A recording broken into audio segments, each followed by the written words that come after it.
যখন আপনি কারোর সাথে কথা বলবেন তার চোখের দিকে তাকিয়ে কথা বলবেন, এতে কথার গুরুত্ব বাড়ে। প্রিয় দর্শক, আসসালামু আলাইকুম। আমি ফাতেমা বলছি নারায়ণগঞ্জ থেকে। সবাইকে ওয়েলকাম জানিয়ে শুরু করছি নতুন আরও একটি ব্লগ ভিডিও। আশা করছি পুরো ভিডিওটি শেষ পর্যন্ত দেখবেন। ইনশাআল্লাহ ভিডিওটি আপনাদের কাছে ভালো লাগবে। সকাল সকাল হালকা পাতলা নাস্তা আর চা খেয়ে নিয়েছিলাম, এরপর চলে আসলাম রান্না করার জন্য। তো এখানে ডাল চাল মিলিয়ে পোলাওর চাল আর হচ্ছে সেদ্ধ চাল আর হচ্ছে 2 পদের ডাল মিলিয়ে ভুয়া ভাত রান্না করতেছি। ভুয়া ভাত হচ্ছে সকালে আমার বড় মেয়ে আসছে, ও হচ্ছে পছন্দ করে, তো বলল যে সাদা ভুয়া রান্না করো, তাই আমি সাদা ভুয়া রান্না করার জন্য চলে গেলাম। আর এই তো আছে, রান্না করতেও সময় লাগবে না, আর ওরা এখনো ঘুম থেকে ওঠে নাই, তো উঠে যাবে, আমি রান্না টান্না ততক্ষণে সেরে ফেলি। তো এই তো হয়ে গেছে, আমি নামিয়ে নিয়ে আসলাম। আর খাওয়ার পালা, যেহেতু এখানে বেশি করে ডাল দেওয়া হয়েছে তাই আমি আর ভর্তা টর্তা করিনি। ভর্তা হলে অবশ্য আরও ভালো হয়, তবে সেটার ঝামেলা মনে করে আর বানাইলাম না। তো এইভাবেই কিন্তু বেশি করে ঢাল মিলানো, তো এমনিতেই খাওয়া যাবে। তো সবাই কিন্তু খাওয়া দাওয়া করে নিয়েছে। তো এই তো কিছুক্ষণ পর আবার ওরা ফালুদা রান্না করেছে। তো এই যে ফালুদাটা কিভাবে রান্না করব আর এটাতে কি কি থাকে, প্যাকেটের ভিতরেই সব কিছু থাকে, তো সেসব দিয়ে এই তো বসিয়ে দিচ্ছি। এখানে একটু পানি আর হচ্ছে এই জেলুটিন বানানোর জন্য এখানে দেওয়াই থাকে এরকম চিনি মিক্স করা ফুড কালার। তো একটা তো রেডি করে নিল, ঢেলে নিয়েছে, জমে যাবে এখনই। আবার এই যে এটাও নিচ্ছে, একটা হচ্ছে সবুজ কালার, একটা হচ্ছে রেড কালার। তো এই তো দোনো পদেরটাই কিন্তু সুন্দর করে ঢেলে দিল। আর এই তো মিক্সটা, এখানে সেমাই, তারপর সাগু আর আছে মশলা বলতে কিশমিশ, খেজুরে থাকে অনেক সময়। তো যাই হোক, এই তো এখানে দুধ ঢেলে দিল, 1 কেজি দুধ আর গুঁড়া দুধ দেওয়া হলো। তারপর হচ্ছে যে সাগু আর হচ্ছে সেমাই মিক্স করা ম্যাঙ্গো ফ্লেভারের হালিম যে মিশ্রণটা, সেটা ঢেলে দিয়ে এখন জাল করে নিল। সাগুটাকে ফুটিয়ে, সেমাই সাগু ফুটে গেলে এখানে কিছু ফুড কেটে রেখেছে। তো এখানে আছে জেলুটিন, এই যে জেলুটিনটাকে এখন কেটে নিবে। আপেল, আঙুর, তারপর হচ্ছে ড্রাগন, এসব ফল আর কি কেটে রেখেছে। তো এখন জেলুটিন দিয়ে দিল, দোনো কালারের, লাল আর হচ্ছে সবুজ, দোনোটা দেওয়ার পর এখন বেড়ে নিল এরকম বাটিতে রাখার পর হচ্ছে এখানে দিয়ে দিবে ফলগুলো। তো এই যে এখানে আপেল কাটা, তারপর আঙুর কাটা, এরপর হচ্ছে ড্রাগন, এসব দিয়ে তারপর কাজু বাদাম দিয়ে দেওয়া হলো। এর সাথে আইসক্রিমও দেওয়া হবে। তো দেখুন, এমনিতেই অনেক ভালো লাগতেছে, তার সাথে যদি আবার একটু আইসক্রিম হয় তাহলে তো খেতেও ভালো লাগে আর দেখতেও ভালো লাগে, তাই না? তো এই তো এক এক করে দিয়ে দিল, আর খেতেও অসম্ভব মজা হয়েছিল, অনেক ভালো লেগেছিল, যেহেতু ম্যাঙ্গো ফ্লেভার ছিল। তো আমরা সবাই কিন্তু খাওয়া দাওয়া করে নিয়েছি। আর এ পাশে হচ্ছে আপনাদের ভাইয়া তো বাসায় নাই, তো তার কাপড় চোপড়গুলো এখন আয়রন করে রেখে দিব এসে যাতে পরতে পারে। তো এখানে অনেকগুলো কাপড় শুকিয়ে আর কি নিলাম 2 দিন লাগিয়ে, কারণ বৃষ্টির কারণে কাপড়ও কিন্তু শুকাতে চায় না। যাই হোক, শুকানো হয়ে গেছে, এখন সেগুলোকে আয়রন করে তারপর জায়গায় রেখে দিব, এতে করে সুন্দর গুছানো হবে, আবার আয়রন করাও হয়ে যাবে।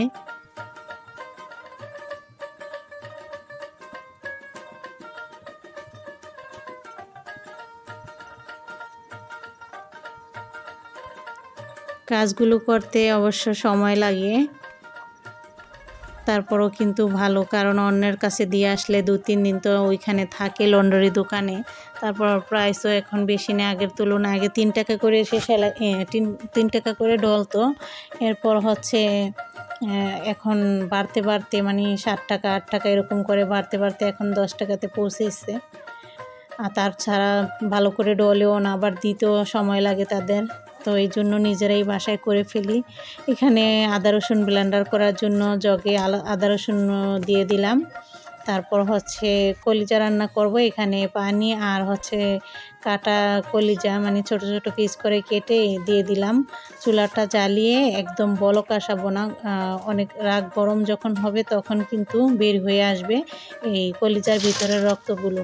একদম জাল দিয়ে টকবগে জাল দিয়ে ফেললে কিন্তু ভিতর থেকে ময়লাটা বের হবে না। তাই হচ্ছে বলক আসার আগ দিয়েই আমি চুলাটা বন্ধ করে এভাবে বের করে নিলাম ময়লাটা। আবারও ধুয়ে আবারও দিয়ে দিলাম, এতে করে কিন্তু আবারও ময়লা বের হবে, যেহেতু ভিতরে কাঁচা আছে। আর রক্তটাও বের হওয়ার জন্য এরকম সুযোগ দিতে হবে। আর আমি চুলাটা আবারও গরম হওয়ার পর বন্ধ করে দিয়েছি, একবারও কিন্তু বলক তুলিনি। এরকম করে করে কিন্তু কলিজার যে রক্তগুলো আমি 3 বারে পরিষ্কার করে নিয়েছি। কল্পনা হচ্ছে গটর গুছগাছ করতেছে, আমি এরকমভাবে এই যে 2 বার দেখালাম, আরও একবার করে নিয়েছি। হচ্ছে গটর ঝাড়ু দিতেছে, ফার্নিচারগুলোও মুছতেছে।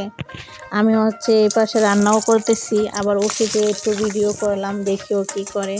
তো প্রতিদিনে আমার কি আর করব, এই তো কাজ। তো এখানে আমি অনেকগুলো পেঁয়াজ কিন্তু দিয়েছিলাম, তারপর গরম মশলা দিয়েছি, এখন দিয়ে দিলাম আদা রসুন বাটা, তারপর দিয়ে দিচ্ছি হলুদের গুঁড়া, মরিচের গুঁড়া, কাঁচা মরিচ এইসব দিয়ে, আর লবণটা পেঁয়াজের ভিতরে আগেই দিয়ে দিয়েছি। এখন একটুখানি পানি দিয়ে ভালো করে মশলাটাকে কষাতে হবে। তো এই তো মশলা কষাইতেছি, তারপর কলিজাগুলো দিয়ে দিলাম।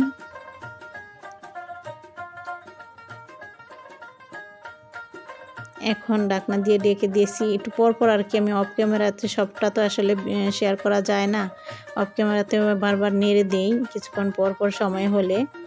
এর পাশে হচ্ছে মাছ ভেজে নিচ্ছি, তেলাপিয়া মাছ।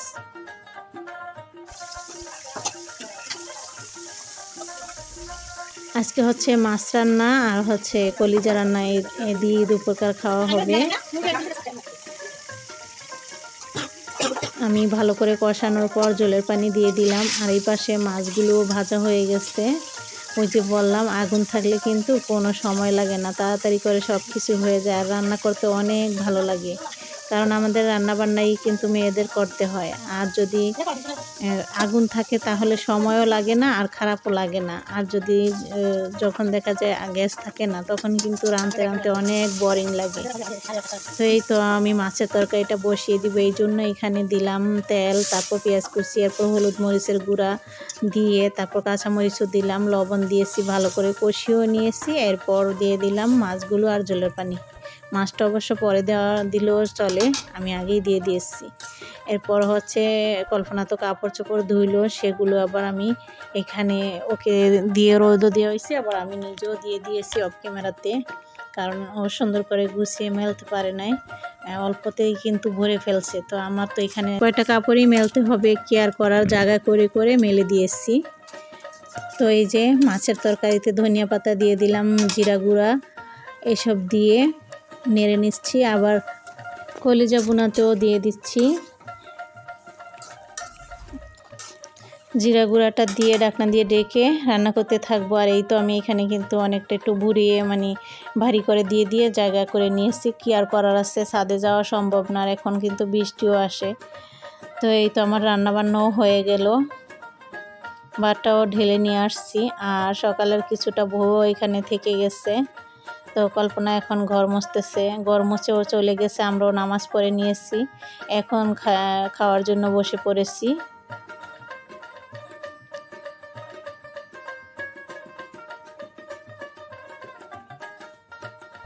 তো সবাই বসে কিন্তু খাওয়া দাওয়া করলাম। তো এইভাবে করে দুপুরের খাওয়া দাওয়া শেষ করা হলো। আপনাদের কাছে আমাদের এই ভিডিওটি কেমন লেগেছে কমেন্ট করে অবশ্যই জানাবেন। যারা এখনও চ্যানেলটিকে সাবস্ক্রাইব করেন প্লিজ চ্যানেলটিকে সাবস্ক্রাইব করে দিবেন। সবাই ভালো থাকবেন, আল্লাহ হাফেজ।